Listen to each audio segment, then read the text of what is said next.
الفضل YouTube channel میں آپ کا استقبال ہے۔ اس چینل پر روزانہ قرآن پاک کی ایک آیت تلاوت سماعت ترجمہ اور مختصر تشریح پیش کی جا رہی ہے۔ ویڈیو اپلوڈ ہونے پر نوٹیفیکیشن پانے کے لیے اس چینل کو سبسکرائب کریں اور بیل آئیکن ضرور دبائیں۔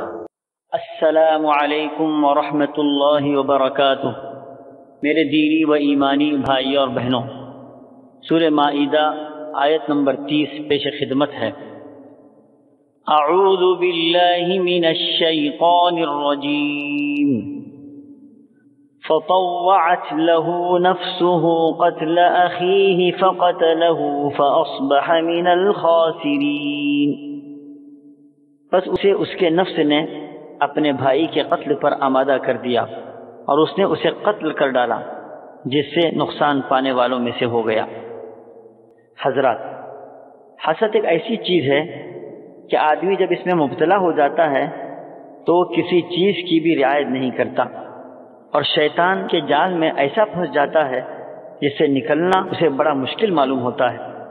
یہی چیز قابل کے ساتھ اپنے بھائی حابل کے سلسلے میں پیدا ہوئی تو وہ اندھا بن گیا، اپنے بھائی کی نصیحت سے کوئی تأثر نہیں لیا، دل میں رحم بھی پیدا نہیں ہوا، نفس نے اسے دھوکہ دیا، آخرکار غصہ، حسد اور تکبر میں آ کر اپنے بھائی کو قتل کر ڈالا۔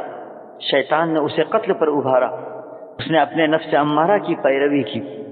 روایات میں آتا ہے، حضور صلی اللہ تعالی علیہ وسلم فرماتے ہیں، جو انسان ظلم سے قتل کیا جاتا ہے اس کے خون کا بوجھ آدم علیہ السلام کے اس لڑکے پر بھی پڑتا ہے، اس لیے کہ اس نے سب سے پہلے زمین پر خون ناحق گرایا ہے۔